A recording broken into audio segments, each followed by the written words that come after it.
Good morning, Far East Mathematica students. Welcome to Squiggles Squared News Center. I'm Jana Cornell, here with the Exponential News. In the wake of terrible grades, teachers are scrambling to educate those who are not aware of Fibonacci and its sequence. Field reporter Francis Martin is here with the report. Thank you, Ms. Cornell. I am in the function room at Kafu Resort, and if you can see the complete chaos ahead of me. Teachers are in utter shock of the students' unawareness of the Fibonacci and his code. I am sure you've all heard of Leonardo Fibonacci, the world-renowned mathematician who presented the famous Fibonacci sequence. I mean, who wouldn't know that he was born in 1170 in Pisca, Italy, but grew up in North Africa? And come on, they should have all learned that Fibonacci was mainly known as a wealthy merchant with a high interest in numbers. With his travels throughout Europe and Egypt, he was able to pick up and gain understanding of the Arab mathematical thinking through the Hindu-Arabic math numerals.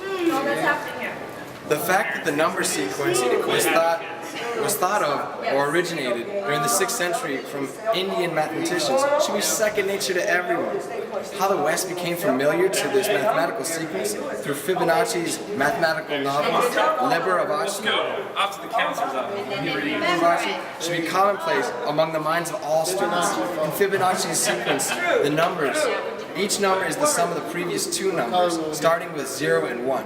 The sequence begins 0, 1, 1, 2, 3, 5, 8, 13, and so on and so on.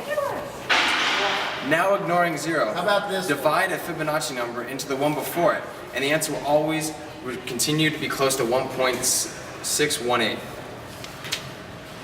What is that? Now you might be asking yourself, so what? What does 1.618 have anything to do with anything? Well, as it turns out, that's a very special number. So special, in fact, they call it the golden ratio.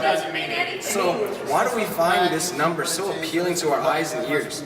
Well, let's look at a few things that the golden ratio relates to our bodies. Each segment of your finger is roughly 1.618 times as long as the next segment. Your forearm is approximately 1.618 times as long as your hand. People with mouths 1.618 times as wide as their nose are often considered the most beautiful people. In addition, the distance between the pupils is about 1.618 times as wide as their mouths.